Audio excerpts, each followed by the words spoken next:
कि लगातार लोग ये कह रहे हैं कि 1168 करोड़ जो है वो पिछले साल भी था, इस बार भी हमको 1168 करोड़ रुपया ही मिला है, हमें कुछ वृद्धि नहीं हुआ। तो आप सोचिए, पहली बात तो ये है कि इनका बजट 600 कुछ होता था पहले, फिर 900 कुछ, हम लोगों के आने के बाद वो बजट बढ़कर 900 कुछ हुआ। और मैं 2014 की बात कर रही हूँ, तो 2014 के आसपास तो 600 करोड़ के आसपास था।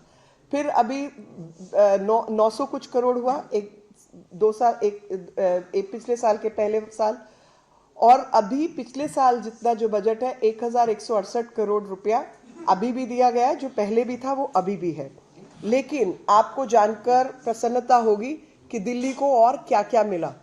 और कोविड-19 के दौरान जब पेंडेमिक हुआ तो गरीब कल्याण योजना के तहत पूरे देश भर में 82 करोड़ लोगों को जो है अन्न प्राप्त हुआ, सस्ता राशन सबको मिला, बिना पैसों के राशन मिला इस 28 महीने तक। उसमें 60 लाख गरीब परिवार दिल्ली के हैं, दिल्ली के शामिल हैं। इस 80 करोड़ के अंदर 60 लाख परिवार दिल्ली से हैं जिनको गरीब कल्याण योजना में लाभ मिला। केजरीवाल जी ने कहा कि भाई फ्री हेल्थ केयर और फ्री एजुकेशन के वो पक्षधर हैं। तो मैं कहूंगी कि दिल्ली की जनता को जो रेवड़ी बांटने का काम ये लोग कर रहे हैं उसमें फ्री कुछ भी नहीं है, क्योंकि आपको समझना होगा कि फ्रीबीज से जो डेवलपमेंटल एक्टिविटी है वो सीधे तौर पर अफेक्ट होती है। जिस पैसे से पानी की और सीवर की पाइपलाइन डलनी थी वो आपने सब्सिडी में खर्च दिया। तो सीवर की पाइपलाइन और पानी की पाइपलाइन कहां से डालने वाले हैं आप?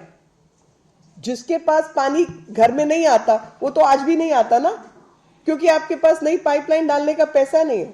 जिस पैसे से आपको नजफगढ़ साफ करना था वो तो आप साफ नहीं कर पा रहे, क्योंकि आपने नहीं किया वो सब काम। और health care should be free, ऐसा कहा गया ना कि हेल्थ केयर बिल्कुल फ्री होना चाहिए। मैं दिल्ली की जनता से जानना चाहती हूँ जी, मोहल्ला क्लिनिक से आपको क्या क्या फ्री मिला? असली बात तो ये है कि जो प्राइमरी हेल्थ सेंटर्स दिल्ली में चलते थे उनकी संख्या पहले से कम हुई है और उनको बंद किया गया है। और साथ ही प्राइमरी हेल्थ सेंटर की एक डेफिनेशन है जिसमें एक नर्सिंग असिस्टेंट, टेक्नीशियन, टेस्ट करने की जगह, दवाई देने की जगह, डॉक्टर्स का टाइम, वो सब कुछ उसमें सम्मिलित है। अभी आपको वो सब कुछ नहीं करना, क्योंकि आपने मोहल्ला क्लिनिक कह दिया। तो ना आपको टेस्टिंग फैसिलिटी करनी है, ना आपको नर्स को नौकरी देनी है, ना आपको टेक्नीशियन को रखना है, ना दवा का प्रावधान करना है। तो ये एक ओपीडी चालू किया।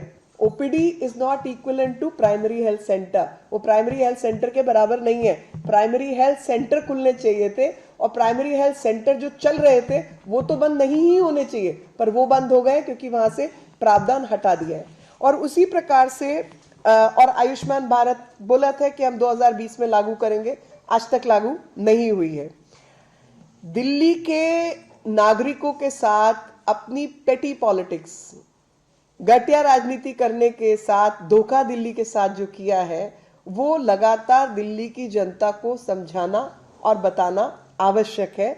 आपको सुनकर शायद अच्छा लगेगा कि जो पर फैमिली जैसे 5 लाख रुपया आयुष्मान भारत योजना से मिल जाता, तो दिल्ली की जनता का इसमें क्या विचार है? दिल्ली की जनता चाहती है या नहीं? आप ये भी सर्वे करके पूछ लीजिए कि आयुष्मान भारत योजना में 5 लाख रुपए का प्रावधान हो जाए इंश्योरेंस का, दिल्ली की जनता उसके खिलाफ है क्या?